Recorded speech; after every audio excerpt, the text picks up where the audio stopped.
Hello students, this is Kamrul Hoda from Kareem City College, Department of Computer Science। उम्मीद करते हैं आप लोग अपने घरों में सेफ होंगे और जो आप सबसे इम्पॉर्टेंट काम है जो कि पढ़ाई है उसको आप कंटिन्यू किए होंगे और जो वीडियो लेक्चर हम लोग भेज रहे हैं उसका पूरा फ़ायदा उठा रहे हैं। उसी सिलसिले को हम लोग और आगे बढ़ाएंगे आज। तो लास्ट देखिए हम लोग फंक्शन पढ़ रहे हैं। फंक्शन में लास्ट आपको बताए थे डिफ़ॉल्ट आर्गुमेंट्स, इसमें हम लोग थोड़ा सा बात किए थे। ठीक है, तो डिफ़ॉल्ट आर्गुमेंट्स डिफ़ॉल्ट आर्गुमेंट्स में हम लोग ये बात किए थे कि डिफ़ॉल्ट आर्गुमेंट्स में होता क्या है कि जैसे फंक्शन मान लो हम लोग सिंपल इंटरेस्ट निकाल रहे हैं, तो इंटरेस्ट में क्या उसका उसमें सिंपल इंटरेस्ट का फार्मूला क्या होता है, P into R into T. ठीक है, तो उसमें प्रिंसिपल, टाइम और रेट, तीन चीज़ का हमको ज़रूरत पड़ेगा।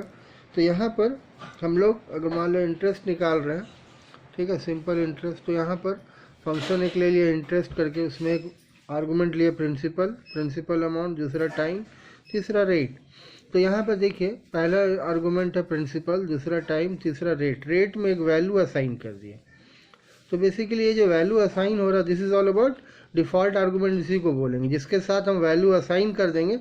ठीक है, this is all about default argument. तो इसमें वैल्यू असाइन करते हैं, जैसे यहाँ पर हम आपको लिखा है, ये वाला नोट्स जो आपको लिखा है लास्ट क्लास, इसमें लिखा हुआ कि default values are specified at the time of function declaration. हम लोग क्या कर रहे हैं, जो डिफ़ॉल्ट वैल्यू स्पेसिफाई कर रहे हैं फंक्शन डिक्लेयर करते समय।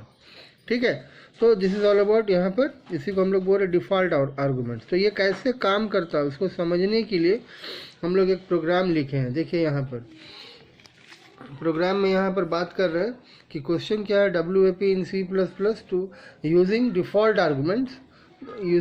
Arguments to find simple interest. हम लोग को क्या करना है, सिंपल इंटरेस्ट निकालना है। ठीक है, तो सिंपल इंटरेस्ट का फार्मूला क्या होता है, SI बराबर P into R into T. ठीक है, ये आप लोग पढ़े हो। तो यहाँ पर सिंपल इंटरेस्ट निकालने के लिए हम लोग क्या करें, एक फंक्शन, क्योंकि डिफ़ॉल्ट आर्गुमेंट से बोल रहा है, इसका मतलब क्या, फंक्शन आपको यूज़ करना होगा। तो हम लोग एक फंक्शन ले लिए, इंटरेस्ट दे दिए नाम, और उसका रिटर्न टाइप फ्लोट ले लिए। अब देखिए इसमें एक आर्गुमेंट लिया प्रिंसिपल, जिसका टाइप दिया फ्लोट, दूसरा दिया टाइम, जिसका टाइप दिया इंटीजर, और तीसरा लिए रेट, जिसका टाइप दिया फ्लोट, और उसमें वैल्यू असाइन कर दिए 0.10। तो ये उसका ये डिफ़ॉल्ट आर्गुमेंट्स हो गया। और एक चीज़ आपको समझना है कि फंक्शन में जो आर्गुमेंट्स होता है डिफरेंट टाइप हम पास करते हैं। जैसे पहला जो प्रिंसिपल दे रहा फ्लोट दे रहा, दूसरा टाइम दे रहा, दूसरा जो है टाइम जो है इंटीजर टाइप है। मतलब different types of data types can be passed, है ना। एक फ्लोट हो सकता है, दूसरा कैरेक्टर हो सकता है, तीसरा इंटीजर हो सकता है। तो यहाँ पर वही बात हम लोग कर रहे हैं। इसीलिए यहाँ पर सबका वेरिएबल से पहले हम लोग को टाइप डिफाइन करना पड़ता है। ठीक है, जैसे प्रिंसिपल का टाइप क्या है, फ्लोट है, टाइम का टाइप क्या है, इंटीजर है। इस तरह से सबका टाइप यहाँ पर देना पड़ता है। एनीहाउ, तो तीनों वेरिएबल ले लिया, और देखिए यहाँ पर रेट के साथ हम एक वैल्यू असाइन कर दिए। अब हम लोग मेन फंक्शन में आके क्या करेंगे, उसको कॉल करेंगे। तो देखिए यहाँ पर हम लोग कॉल करने के लिए क्या कर रहे हैं, डायरेक्ट वैल्यू पास कर रहे हैं। ठीक है, आप ये काम ये भी कर सकते थे, एक P ले लेते, दूसरा T ले लेते और तीसरा R ले लेते, तीनों में इनपुट भी करा सकते हो। ये सब चीज़ हम लोग बात कर चुके हैं। इससे पहले हम लोग इनपुट करा के, जैसे स्वैपिंग वाला प्रोग्राम किया तो वहाँ पर क्या किया था, इनपुट कराए थे। तो यहाँ पर हम लोग क्या कर रहे हैं, देखिए एक सिंपली एक वेरिएबल लिए SI, है ना, सिंपल इंटरेस्ट एक वेरिएबल लिए, और SI इंटरेस्ट बराबर क्या लिख दिए, फंक्शन को कॉल कर दिए। देखिए फंक्शन को जब कॉल किया तो डायरेक्ट वैल्यू दे दिए 5400, 2। तो यहाँ पर आप थोड़ा सा गौर से देखिए, जब फंक्शन कॉल कैसे करते हैं, by the name of the function. उस फंक्शन का नाम क्या है, इंटरेस्ट। तो हम इंटरेस्ट लिखे और अंदर में दो आर्गुमेंट पास किए, 5400, 2। तो ये 5400 किसके लिए, प्रिंसिपल के लिए, और ये टाइम हम दे दिए 2। मतलब थर्ड वाला वैल्यू हम नहीं दिए, यहाँ पर थर्ड वाला वैल्यू मिसिंग है। ठीक है। अब जब फंक्शन कॉल होता है तो कंट्रोल कहाँ जाएगा, इस लाइन से क्या हो रहा है, फंक्शन कॉल हो रहा है तो control will go to the definition part. और डेफिनेशन पार्ट आपको मालूम है कि मेन के बाद लिखते हैं, ठीक है। तो जैसे यहाँ पर लिखा हुआ, तो फंक्शन कहाँ, यहाँ से निकल के यहाँ से स्विच किया, यहाँ आ गया, इस लाइन में आ गया, यहाँ पर आ गया। तो ये 5400 कहाँ आके स्टोर हो गया, प्रिंसिपल में, और 2 कहाँ आके स्टोर हो गया, टाइम में। और ये रेट, चूँकि हमने यहाँ पर रेट पास नहीं किया, यहाँ पर हम रेट वाला वैल्यू नहीं दिए, तो क्या होगा, रेट का ये वैल्यू उठा लेगा 0.10, मतलब आर में रेट में क्या वैल्यू आ गया, 0.10 आ गया। अगर हम यहाँ से रेट दे देते, मान लो कुछ दे देते 0.15, तो रेट में 0.15 आ जाता है। क्योंकि हमने नहीं दिया तो ये डिफ़ॉल्ट वैल्यू उठाएगा, यहाँ पर कंडीशन यही है, ठीक है।